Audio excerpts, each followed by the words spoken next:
वो एक अंधेरी और तूफानी रात थी जब मैंने अपने आप को अकेले रेलवे स्टेशन पर घर जाने के लिए आखिरी ट्रेन का इंतजार करते हुए पाया। मंच सुनसान था और केवल हवा की भयानक गड़गड़ाहट की आवाज थी। ट्रेन, जिसे स्थानीय रूप से द हॉन्टिंग एक्सप्रेस के नाम से जाना जाता है, अपने डरावने इतिहास के लिए कुख्यात थी, लेकिन यह मेरे गृहनगर वापस जाने का एकमात्र रास्ता था। जैसे ही ट्रेन स्टेशन पर रुकी, उसके जंग लगे पहिए पटरियों से टकराने लगे। कंडक्टर, खोखली आंखों वाला एक उदास आदमी, ने मुझे चढ़ने का इशारा किया। मैं एक पल के लिए झिझका, मुझ पर बेचैनी का भाव हावी हो गया, लेकिन मैं आखिरी ट्रेन छूटने का जोखिम नहीं उठा सकता था। ट्रेन के अंदरूनी हिस्से में हल्की रोशनी थी और वातावरण एक अस्थिर ऊर्जा से भरा हुआ था। सीटें घिसी हुई और फटी हुई थीं, जैसे कि उन्होंने दशकों का उपयोग देखा हो। मैं खिड़की के पास बैठ गया और मुझ पर छाई अशुभ भावना को नज़रअंदाज करने की कोशिश करने लगा। जैसे ही ट्रेन चलने लगी, अजीब चीजें होने लगीं। मेरी दृष्टि के कोनों में परछाइयां नृत्य कर रही थीं और मैं हल्की फुसफुसाहटें सुन सकता था जो कहीं से आती हुई प्रतीत होती थीं।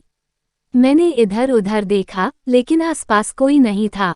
मैंने डर की उस भावना को दूर करने की कोशिश की जो घर कर रही थी, खुद को आश्वस्त किया कि यह सिर्फ मेरी कल्पना थी।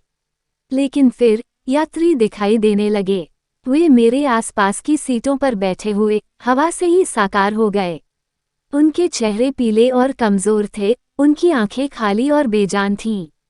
उन्होंने पुराने जमाने के कपड़े पहने थे और उन्होंने मुझे डरावनी तीव्रता से देखा। मैंने चीखने की कोशिश की, लेकिन कोई आवाज नहीं निकली। मैं भय से स्तब्ध हो गया था क्योंकि भूतिया यात्री मेरे चारों ओर आ गए थे।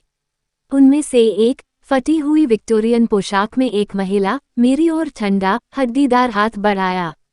मैं उसकी बर्फीली उंगलियों को अपनी त्वचा पर महसूस कर सकता था क्योंकि वह फुसफुसाते हुए ऐसे शब्द बोल रही थी जिसने मुझे अंदर तक ठंडा कर दिया था। ऐसा लग रहा था जैसे ट्रेन अंधेरे की कभी न खत्म होने वाली सुरंग से गुजर रही हो और मुझे नहीं पता था कि यह मुझे कहाँ ले जा रही है। भूतिया यात्री लगातार अंदर आते रहे, उनकी फुसफुसाहट तेज और अधिक खतरनाक होती गई। जब मुझे लगा कि मैं अब और नहीं सह सकता, ट्रेन जोर से रुकी और मुझे अपनी सीट पर आगे फेंक दिया। रोशनियां टिमटिमा उठीं और भूत वैसे ही अचानक गायब हो गए जैसे वे प्रकट हुए थे।